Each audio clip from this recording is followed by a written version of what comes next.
The big lesson from a tiny ant. नन्ही सी चींटी से बड़ी सीख। हेलो फ्रेंड्स, मैं हूं संजीव जैन।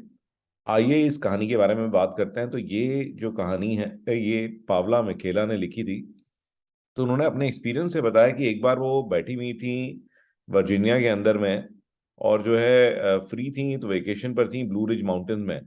और बाहर लॉन में बैठे बैठे अपना ब्रेकफास्ट खा रही थी, तो उन्होंने देखा कि जो वो केक खा रही हैं तो बहुत ही वो क्रम्बली टाइप का केक था, और उसका एक बड़ा सा हिस्सा जाके नीचे गिर गया।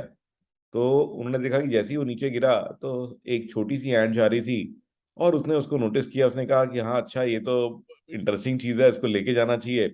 और जो है उस पीस को उसने उठा लिया। तो वो जो पीस था, केक का जो छोटा सा क्रम था, वो जो है डबल था उस एंट की साइज का। तो उसने लेकिन फिर भी किसी तरीके से उसको मैनेज किया और उठा करके उसको लेके जाना शुरू किया। तो मिकेला का कहना है कि मुझे लगा कि हाँ, ये तो बहुत ही अच्छी चीज़ है। मैं भी एंट को चेयर कर रही थी कि किसी तरह से वो उसको लेके जाए, क्योंकि ये इतना बड़ा पीस है, वो लेके पहुंचेगी अपनी एंट हिल में तो सब लोग बहुत खुश होंगे, बहुत तारीफ करेंगे, और कितने सारे लोगों के लिए ये खाना बन जाएगा।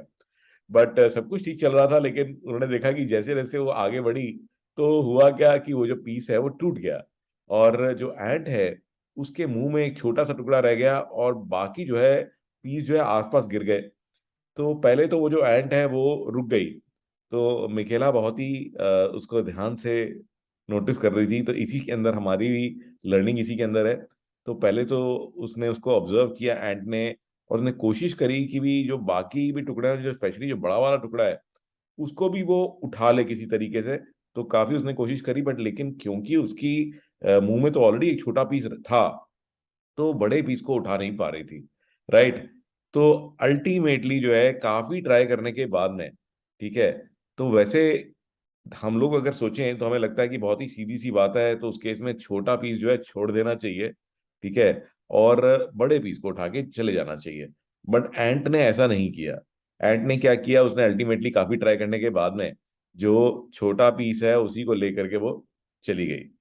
तो इसी से जो है हमारी लर्निंग शुरू होती है कि लाइफ भी हमारी जो है ना ऐसी ही होती है।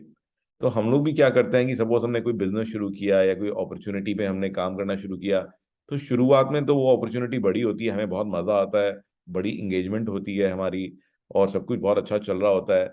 लेकिन जैसे जैसे टाइम बदलता है तो जो है वो अपॉर्चुनिटी इतनी बड़ी नहीं रहती। राइट। क्योंकि अब जो है अपॉर्चुनिटी कहीं और शिफ्ट जाती है, नई टेक्नोलॉजीज आ रही हैं, काम करने के नए तरीके आ रहे हैं। बट हाँ, जो चीज हमारे पास है हम उसको छोड़ने को तैयार नहीं होते। जिस चीज में फंस गए एक बार, सो फंस गए। और हमें लगता है कि नहीं, हमें किसी भी तरीके से बस इसी पर ही फोकस करना है, उसको हम बहुत टाइटली पकड़ के रखते हैं, ठीक है। जबकि जो बड़ी अपॉर्चुनिटी है, जैसे कि वो केक का क्रम, तो कहते हैं कई बार आपके सामने ही होती है, बट आप इतनी हिम्मत नहीं जुटा पाते कि जो चीज आपके पास है तो उसको छोड़ करके जो है बड़ी अपॉर्चुनिटी को हम ग्रैब करें। तो कई बार वो कहते हैं ना कि अगली सीढ़ी चढ़नी है तो पिछली सीढ़ी को छोड़ना पड़ता है। तो यही इसकी लर्निंग है कि भाई कितना टाइम हो गया, आपको एनालाइज करना है कि आप किसी पुरानी चीज को जो है बहुत ही टाइटली पकड़े हुए हैं। जब तक आप उसको छोड़ेंगे नहीं, जब तक और आप आगे अपने होराइजन को एक्सपैंड नहीं करेंगे और अपॉर्चुनिटीज की तरफ आगे नहीं बढ़ेंगे, तो आपकी ग्रोथ कैसे होगी। ठीक है ना। तो आपने जो है वो बड़े वाला केक का पीस छोड़ करके वो छोटे वाले केक से ही संतुष्ट है, या आप जो है लाइफ में और आगे बढ़ना चाहते हैं। तो यही आपको डिसाइड करना है कि जो आपके पास है उसको कई बार साइड में रखना चाहिए, और क्या नई चीजें हो रही हैं उनको ध्यान से देखना चाहिए, और उनकी तरफ भी मेहनत करनी चाहिए। आइए आज की एक छोटी सी टेक टिप बताता हूँ मैं। तो कई बार हम लोग जो है अपना वेबसाइट वगैरह में टेक्स्ट डाल रहे होते हैं, तो कहीं से कॉपी पेस्ट कर लेते हैं, कोई रिपोर्ट डाल रहे होते हैं, तो हमारे को ये ध्यान रखना चाहिए कि कोई भी चीज़ है वो कॉपीराइटेड हो सकती है, और किसी और जगह से आई हो सकती है। कई बार हम लोग हायर भी करते हैं कंटेंट राइटर्स को, हमें पता नहीं होता कि वो कहीं और से तो नहीं टेक्स्ट को कॉपी पेस्ट कर रहे हैं, या आपने एम्प्लॉय को ही दे रखा है। तो उसका एक बड़ा अमेजिंग टूल है गाइस। तो ये जो टूल है इसका नाम है प्लेजीबॉट। तो ये है PLAGIBOT.com। मैं लिंक में भी, डिस्क्रिप्शन में भी इसका लिंक डाल दूंगा।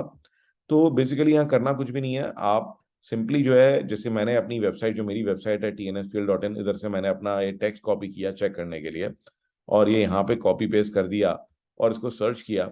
तो उसने इमीडिएटली दिखा दिया राइट साइड में, कहते कि 100% प्लेजराइज्ड है। राइट, वो तो खैर हमें पता ही है क्योंकि मैंने अपनी ही वेबसाइट से किया है इसको। तो ये दिखा रहा है कि ये जो है इसका एक सोर्स मिल गया है इसको। तो कहता है कि हाँ, इसके जो सारे टेक्स्ट हैं, जितने भी इसके पैराग्राफ्स हैं, ये पैराग्राफ बाय पैराग्राफ इसने चेक करके बताया कि ये सोर्स जो है ये वेबसाइट है। तो इस वेबसाइट से टेक्स्ट लिया गया है। तो आई एम श्योर कि ये जो टूल है ये आप लोगों के लिए भी कहीं ना कहीं जरूर काम में आएगा। तो स्पेशली अगर आप कोई चीज़ इंटरनेट पे डाल रहे हैं या कोई इंपॉर्टेंट रिपोर्ट बना रहे हैं, तो अगर कहीं और से टेक्स्ट आया है तो एक बार जरूर उसको चेक कर लीजिए कि उसको बिल्कुल as it is copy paste ना करें। ठीक है ना? हाँ, आप इंस्पिरेशन ले सकते हैं और उस टेक्स्ट को जो है अपने हिसाब से मॉडिफाई कर सकते हैं, बट अगर आप उसको as it is copy paste कर रहे हैं तो then it can lead to some problem for you. तो guys also do send me your suggestion and stories. तो मेरे पास कई लोगों से बहुत अच्छी स्टोरीज भी आ रही हैं। तो मैं आप लोगों को भी इनवाइट करता हूँ कि आप लोग भी अपनी अपनी स्टोरीज मेरे से शेयर करिए, और मैं जो है उसमें आपको एक्नॉलेज भी करूंगा और ये पढ़ूंगा भी यहाँ पर। Thank you.